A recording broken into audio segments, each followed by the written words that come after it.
ನಮಸ್ಕಾರ ಸ್ನೇಹಿತರೆ, welcome back to tech facts Kannada ಚಾನಲ್ಗೆ. ನಾನು ನಿಮ್ಮ ಮಂಜುನಾಥ್. ಸ್ನೇಹಿತರೆ, ಗೃಹಲಕ್ಷ್ಮಿ ಯೋಜನೆಯಲ್ಲಿ ಒಂದು ದೊಡ್ಡ ಶಾಕ್ ಇದೆ. ಅದೇನಂತ ಹೇಳಿದ್ರೆ, ಈಗಾಗಲೇ ಗೃಹಲಕ್ಷ್ಮಿ ಯೋಜನೆಗೆ ಅರ್ಜಿನ ಸಲ್ಲಿಸಿ ಪ್ರತಿ ತಿಂಗಳು 2,000 ರೂಪಾಯಿ ಏನು ಪಡ್ಕೊಳ್ತಾ ಇದ್ದೀರೋ ಅವರೆಲ್ರಿಗೂ ಕೂಡ ಈಗ ಬ್ರೇಕ್ ಬಿದ್ದಿದೆ.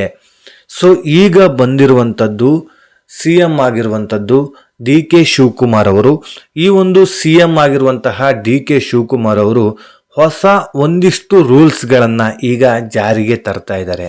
ಅಂದರೆ ಗೃಹಲಕ್ಷ್ಮಿ ಯೋಜನೆಯಲ್ಲಿ ಮರುಪರಿಶೀಲನೆ ಅಥವಾ ಮರುಪರಿಷ್ಕರಣೆ ಅಂತ ಹೇಳ್ಬಿಟ್ಟು ಎಲ್ಲ ಒಂದು ಡಾಕ್ಯುಮೆಂಟ್ಸ್ನ ಕೂಡ ಮರುಪರಿಶೀಲನೆ ಮಾಡಬೇಕು ಅಂತ ಹೇಳ್ಬಿಟ್ಟು ಈಗ ಹೊಸ ಒಂದು ಆದೇಶನ ನೀಡಿದ್ದಾರೆ. ಇದ್ರ ಬಗ್ಗೆ ನಿಮಗೆ ಈಗಾಗಲೇ ಹಲವಾರು ಮಾಹಿತಿಗಳು ಸಿಕ್ಕಿರ್ಬೋದು, ಕೆಲವೊಂದಿಷ್ಟು ಜನಗಳಿಗೆ ಇನ್ನೂ ಕೂಡ ಮಾಹಿತಿ ಸಿಗದೇ ಇರ್ಬೋದು. ಸ್ನೇಹಿತರೆ, ಯಾರ್ಯಾರಿಗೆ ಇನ್ನೂ ಕೂಡ ಮಾಹಿತಿ ಸಿಕ್ಕಿಲ್ವೋ ಅವರೆಲ್ಲರೂ ಕೂಡ ಈ ಒಂದು ವಿಡಿಯೋನ ಕಂಪ್ಲೀಟಾಗಿ ವಾಚ್ ಮಾಡಿ, ಏನು ಈ ಮರುಪರಿಶೀಲನೆ, ಈಗ ಹೊಸದಾಗಿ ಮರುಪರಿಶೀಲನೆ ಏನಕ್ಕೋಸ್ಕರ ಮಾಡ್ತಿರುವಂಥದ್ದು, 2-3 ವರ್ಷ ಆಗ್ತಾ ಬಂತು, ಈಗಾಗಲೇ ಹಣ ಜಮಾ ಆಗ್ತಾ, ಈಗ ಹೊಸದಾಗಿ ಒಂದು ಮರುಪರಿಶೀಲನೆ ಮಾಡ್ತಿರೋದಾದ್ರೂ ಏನಕ್ಕೆ, ಪ್ರತಿ ಒಂದಕ್ಕೂ ಕೂಡ ಉತ್ತರನ ಕೊಡ್ತೀನಿ. ಹಾಗಿದ್ರೆ ಮರುಪರಿಶೀಲನೆ ಎಲ್ಲಿ ಹೋಗಿ ಮಾಡಿಸೋದು? ನಮ್ಮ ಮನೆಗೆ ಬರ್ತಾರಾ, ಇಲ್ಲ ನಾವೇ ಏನಾದರೂ ಗೌರ್ಮೆಂಟ್ ಆಫೀಸಿಗೆ ಹೋಗಬೇಕಾ, ಅಥವಾ ಗ್ರಾಮ ಒನ್ ಕೇಂದ್ರಗಳು ಅಥವಾ ಬೆಂಗಳೂರು ಒನ್ ಕೇಂದ್ರಗಳು ಈ ರೀತಿ ಕೇಂದ್ರಗಳಿಗೆ ಹೋಗಬೇಕಾ? ಈ ಎಲ್ಲ ಗೊಂದಲಗಳನ್ನು ಈ ಒಂದು ವಿಡಿಯೋದಲ್ಲಿ ಕ್ಲಿಯರ್ ಮಾಡುವಂತಹ ಕೆಲಸನ ಮಾಡ್ತೀನಿ. ಹಾಗಿದ್ರೆ ಸ್ನೇಹಿತರೆ, ಈ ಒಂದು ವಿಡಿಯೋನ ಶುರು ಮಾಡೋಣ ಬನ್ನಿ. ಈ ಒಂದು ವಿಡಿಯೋನ ಶುರು ಮಾಡೋದಕ್ಕಿಂತ ಮುಂಚೆ ನೀವಿನ್ನು ಯಾರ್ಯಾರು ಹೊಸಬರು ನನ್ನ ಚಾನಲ್ನ ಸಬ್ಸ್ಕ್ರೈಬ್ ಮಾಡದೆ ಈ ಒಂದು ವಿಡಿಯೋನ ನೋಡ್ತಾ ಇದ್ದೀರೋ, ಪ್ಲೀಸ್ ಸಬ್ಸ್ಕ್ರೈಬ್ ಮಾಡಿ, ಪಕ್ಕದಲ್ಲಿರುವಂತಹ ಬೆಲ್ ಐಕಾನ್ನ ಪ್ರೆಸ್ ಮಾಡಿ. ಸ್ನೇಹಿತರೆ, ಸಾಕಷ್ಟು ಜನರು ನನ್ನ ವಿಡಿಯೋ ನೋಡಿ ಹಾಗೆ ಹೋಗ್ತಿದ್ದೀರಾ, ದಯವಿಟ್ಟು ಸಬ್ಸ್ಕ್ರೈಬ್ ಮಾಡಿ, ಸಪೋರ್ಟ್ ಮಾಡಿ. ನೀವು ಸಬ್ಸ್ಕ್ರೈಬ್ ಮಾಡಿ ನನಗೆ ಸಪೋರ್ಟ್ ಮಾಡೋದ್ರಿಂದ ಇದೇ ರೀತಿಯಾದಂಥ ಒಳ್ಳೊಳ್ಳೆ ಇನ್ಫಾರ್ಮೇಷನ್ ಇರುವಂತಹ ವಿಡಿಯೋಗಳನ್ನು ನಿಮ್ಮ ಮುಂದೆ ತರಲಿಕ್ಕೆ ನನಗೆ ಪ್ರೋತ್ಸಾಹ ಸಿಗುತ್ತೆ ಅಂತ ಹೇಳ್ತಾ, ಈ ಒಂದು ವಿಡಿಯೋ ನಿಮಗೆ ಇಷ್ಟ ಆಗ್ತಾ ಇದ್ರೆ ಲೈಕ್ ಮಾಡಿ, ಸಾಧ್ಯವಾದಷ್ಟು ನಿಮ್ಮ ಸ್ನೇಹಿತರಿಗೆ ಈ ಒಂದು ವಿಡಿಯೋನ ಶೇರ್ ಮಾಡಿ. ಓಕೆ, ಈ ಒಂದು ವಿಡಿಯೋನ ಶುರು ಮಾಡೋಣ ಬನ್ನಿ. ಸ್ನೇಹಿತರೆ, ನಿಮಗೆ ಈಗಾಗಲೇ ಡೌಟ್ ಶುರುವಾಗಿದೆ. ಅಂದರೆ ಗೃಹಲಕ್ಷ್ಮಿ ಯೋಜನೆ ಶುರುವಾಗಿ 2.5-3 ವರ್ಷಗಳಾಗ್ತಾ ಬಂತು.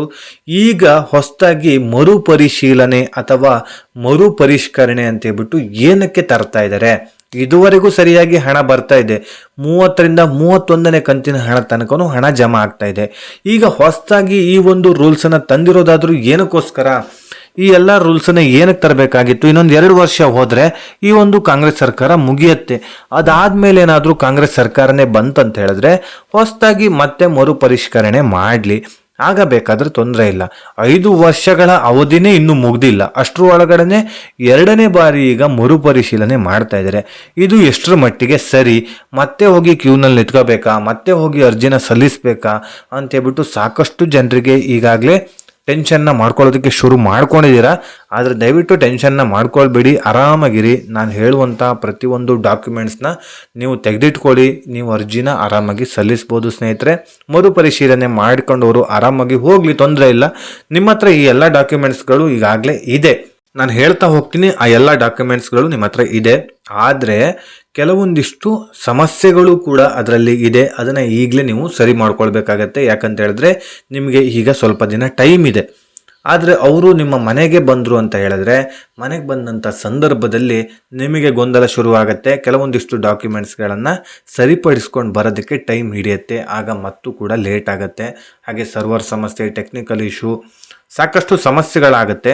ಈಗಲೇ ನಾನು ಹೇಳುವಂಥ ಎಲ್ಲ ಕೆಲಸಗಳನ್ನು ಮಾಡಿಕೊಂಡ್ರಿ ಅಂತ ಹೇಳಿದ್ರೆ ನಿಮಗೆ ಫ್ರೀ ಆಗುತ್ತೆ, ಯಾವ ಟೆನ್ಷನ್ ಕೂಡ ಇರೋದಿಲ್ಲ. ಯಾರು ಬೇಕಾದರೂ ಮನೆಗೆ ಬಂದರೂ ನೀವು ಆರಾಮಾಗಿ ಈಸಿಯಾಗಿ ಅರ್ಜಿನ ಸಲ್ಲಿಸೋದಕ್ಕೆ ಆಗುತ್ತೆ. ಸ್ನೇಹಿತರೆ, ಹಾಗಿದ್ರೆ ಬನ್ನಿ, ಈಗಾಗಲೇ ನಿಮ್ಮ ಒಂದು ಮನೆಗೆ ಯಾರು ಬರ್ತಾರೆ ಅಂತ ಹೇಳಿದ್ರೆ ಅಂಗನವಾಡಿ ಕಾರ್ಯಕರ್ತರು ಹಾಗೆ ಸರ್ಕಾರದ ಅಧಿಕಾರಿಗಳು. ಇವರು ನಿಮ್ಮ ಮನೆಗೆ ಬಂದು ನಿಮ್ಮ ಒಂದು ಡಾಕ್ಯುಮೆಂಟ್ಸನ್ನು ಮರುಪರಿಶೀಲನೆ ಮಾಡ್ಕೊಂಡು ಹೋಗ್ತಾರೆ. ಹಾಗೆ ಕೆಲವೊಂದಿಷ್ಟು ಪ್ರಶ್ನೆನೂ ಕೂಡ ಕೇಳ್ತಾರೆ. ಆ ಒಂದು ಪ್ರಶ್ನೆ ಏನು ಅಂತ ಹೇಳ್ಬಿಟ್ಟು ನೆಕ್ಸ್ಟ್ ಹೇಳ್ತೀನಿ. ಮೊದಲನೇದಾಗಿ ಏನೇನು ಡಾಕ್ಯುಮೆಂಟ್ಸು ಇರಬೇಕಂತ ಹೇಳಿದ್ರೆ, ಆಧಾರ್ ಕಾರ್ಡ್ ಯಾರದ್ದು? ಮನೆಯ ಯಜಮಾನಿತು. ಈಗಾಗಲೇ ಯಾರು ಅರ್ಜಿನ ಸಲ್ಲಿಸಿದಿರೋ, 30 ಕಂತಿನ ಹಣ ನೀವು ಪಡ್ಕೊಂಡಿದ್ದೀರೋ ಅಂಥವರು ಅವರ ಒಂದು ಯಜಮಾನಿಯ ಆಧಾರ್ ಕಾರ್ಡು ತೋರಿಸ್ಬೇಕಾಗತ್ತೆ. ಜೊತೆಗೆ ರೇಷನ್ ಕಾರ್ಡ್ ಕೂಡ ತೋರಿಸ್ಬೇಕಾಗತ್ತೆ, ಜೊತೆಗೆ ಪಾನ್ ಕಾರ್ಡು, ಹಾಗೆ ವೋಟರ್ ಐ ಡಿ, ಹಾಗೆ ರಿಜಿಸ್ಟರ್ ಮೊಬೈಲ್ ನಂಬರು, ಅಂದರೆ ನಿಮ್ಮ ಒಂದು ಬ್ಯಾಂಕ್ ಅಕೌಂಟಿಗಾಗಿರ್ಬೋದು, ಹಾಗೆಯೇ ರೇಷನ್ ಕಾರ್ಡಿಗಾಗಿರ್ಬೋದು, ಆಧಾರ್ ಕಾರ್ಡಿಗಾಗಿರ್ಬೋದು, ಈ 3 ಕಾರ್ಡ್ಗಳಿಗೆ ಲಿಂಕ್ ಆಗಿರುವಂತಹ ಮೊಬೈಲ್ ನಂಬರ್ನ ನೀವು ಕೊಡಬೇಕಾಗತ್ತೆ. ಹಾಗೆ ಬ್ಯಾಂಕ್ ಪಾಸ್ಬುಕ್ ಕೂಡ ತೋರಿಸ್ಬೇಕಾಗತ್ತೆ. ಯಾಕಂತ ಹೇಳಿದ್ರೆ ಆ ಒಂದು ಬ್ಯಾಂಕ್ ಪಾಸ್ಬುಕ್ಕಿಗೆ, ಆ ಒಂದು ಅಕೌಂಟಿಗೆ ನಿಮಗೆ ಹಣ ಬರುವಂಥದ್ದು ಸ್ನೇಹಿತರೆ.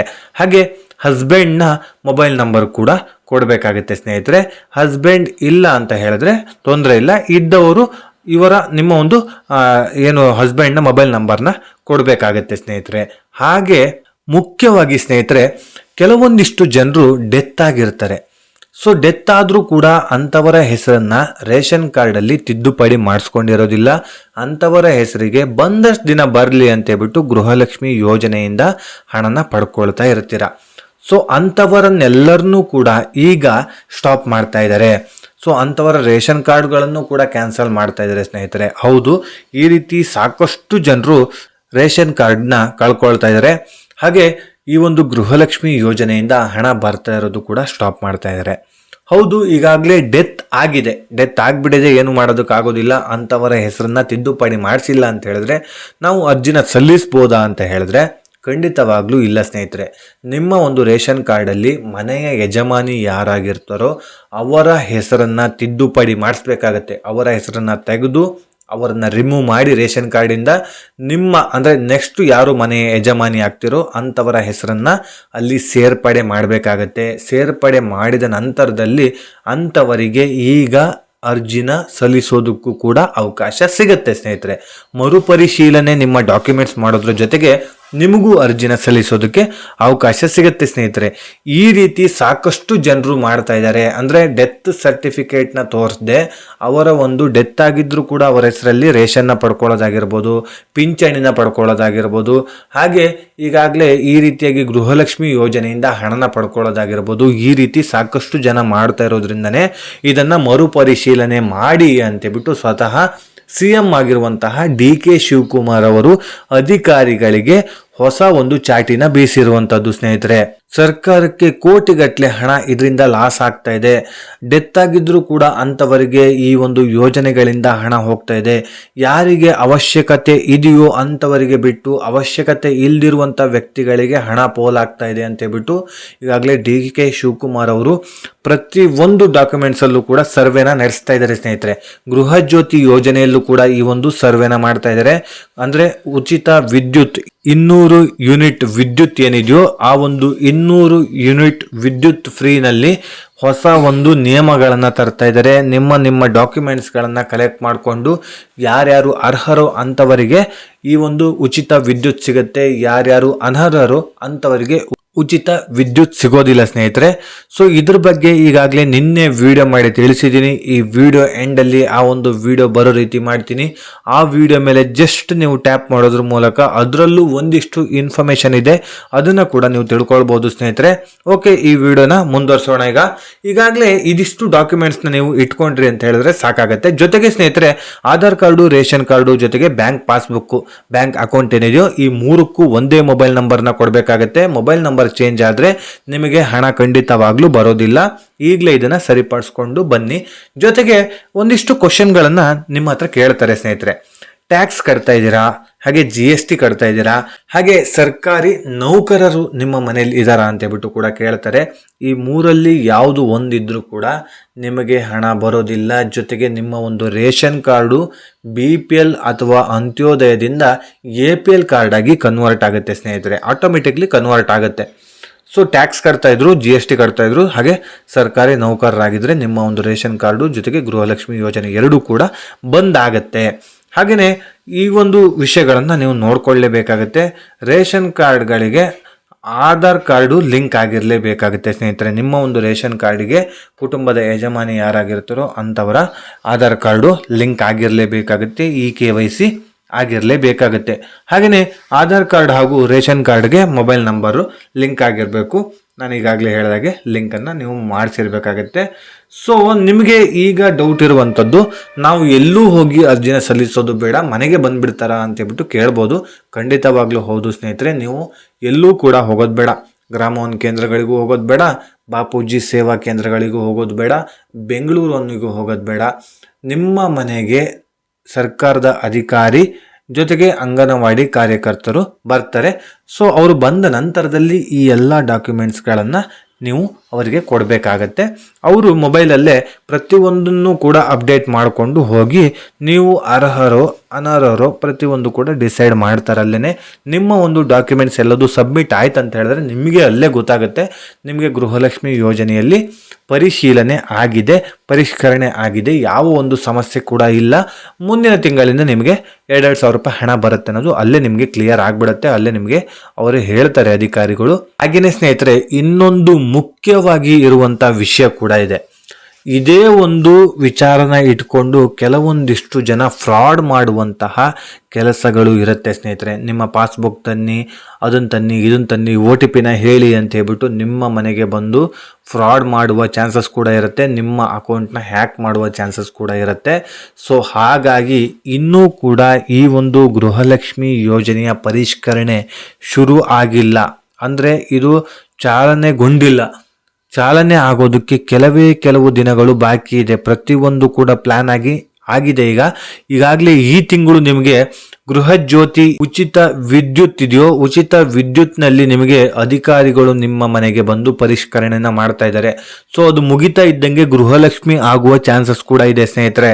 ಸೊ ಈಗಾಗಲೇ ಉಚಿತ ವಿದ್ಯುತ್ನಲ್ಲಿ ನಿಮಗೆ ಬೆಸ್ಕಾಮ್ ಆಗಿರ್ಬೋದು, ಮೆಸ್ಕಾಮು, ಚೆಸ್ಕಾಮು, ಈ ರೀತಿ 5 ವಿದ್ಯುತ್ ನಿಗಮದ ಅಡಿಯಲ್ಲಿ ಬರುವಂತಹ ಕರ್ನಾಟಕ ರಾಜ್ಯಾದ್ಯಂತ ಪ್ರತಿಯೊಂದು ಫಲಾನುಭವಿಗಳ ಮನೆಗೂ ಕೂಡ ಬರ್ತಾ ಇದ್ದಾರೆ ಸ್ನೇಹಿತರೆ. ನಿಮ್ಮ ಮನೆಗೂ ಕೂಡ ಈಗಾಗಲೇ ಬಂದಿರ್ಬೋದು. ಬಂದಿಲ್ಲ ಅಂತ ಹೇಳಿದ್ರೆ ಅತಿ ಶೀಘ್ರದಲ್ಲೇ ಬಂದು ನಿಮ್ಮ ಒಂದು ಡಾಕ್ಯುಮೆಂಟ್ಸ್ನ ವೆರಿಫಿಕೇಷನ್ ಮಾಡ್ಕೊಂಡು ಹೋಗ್ತಾರೆ. ಈಗಾಗಲೇ ನಿನ್ನೆ ನಾನು ವಿಡಿಯೋ ಮಾಡಿ ತಿಳಿಸಿದ್ದೀನಿ ಏನೇನು ಡಾಕ್ಯುಮೆಂಟ್ಸ್ ಬೇಕಂತ. ಸೊ ಆ ಎಲ್ಲ ಡಾಕ್ಯುಮೆಂಟ್ಸ್ನ ಇಟ್ಕೊಂಡಿದ್ರೆ ಸಾಕು, ನಿಮ್ಮ ಮನೆಗೆ ವೆರಿಫಿಕೇಷನ್ ಮಾಡಿಕೊಂಡು ಹೋಗ್ತಾರೆ.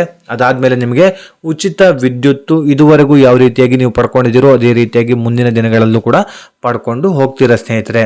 ಹಾಗೇನೆ ಈ ಒಂದು ಗೃಹಲಕ್ಷ್ಮಿ ಯೋಜನೆಗೆ ಇನ್ನೂ ಕೂಡ ಮನೆಗೆ ಬರೋದಕ್ಕೆ ಶುರುವಾಗಿಲ್ಲ. ಬಂದ ತಕ್ಷಣ ನಾನು ವಿಡಿಯೋ ಮಾಡಿ ನಿಮಗೆ ತಿಳಿಸ್ತೀನಿ. ಸೊ ಹಾಗಾಗಿ ಫಾಲೋ ಮಾಡ್ಕೊಳ್ಳಿ, ನನ್ನ ಚಾನಲ್ನ ಸಬ್ಸ್ಕ್ರೈಬ್ ಮಾಡ್ಕೊಳ್ಳಿ. ಪ್ರತಿಯೊಂದು ಇನ್ಫಾರ್ಮೇಶನ್ ಕೂಡ ನಿಮಗೆ ತಲುಪಿಸ್ತಾ ಇರ್ತೀನಿ ಸ್ನೇಹಿತರೆ. ಓಕೆ, ಈ ಒಂದು ವಿಡಿಯೋದಿಂದ ನಿಮಗೆ ಸ್ವಲ್ಪನಾದ್ರೂ ಉಪಯೋಗ ಆಗಿದ್ರೆ ಸಬ್ಸ್ಕ್ರೈಬ್ ಮಾಡಿ, ನನಗೆ ಸಪೋರ್ಟ್ ಮಾಡಿ, ಜೊತೆಗೆ ಈ ಒಂದು ವಿಡಿಯೋಗೆ ಲೈಕ್ ಮಾಡಿ, ಹಾಗೆ ಈ ಒಂದು ವಿಡಿಯೋನ ಆದಷ್ಟು ಜನರಿಗೆ ಶೇರ್ ಮಾಡಿ ಅಂತ ಹೇಳ್ತಾ ಇಲ್ಲಿಗೆ ಈ ಒಂದು ವಿಡಿಯೋನ ಎಂಡ್ ಮಾಡ್ತಾ ಇದ್ದೀನಿ. ಇದೇ ರೀತಿ ಇನ್ಫಾರ್ಮೇಟಿವ್ ವಿಡಿಯೋ ಒಂದಿಗೆ ನಾನು ಮುಂದಿನ ವಿಡಿಯೋದಲ್ಲಿ ಸಿಗ್ತೀನಿ. ಅಲ್ಲಿಯವರೆಗೂ ಧನ್ಯವಾದಗಳು.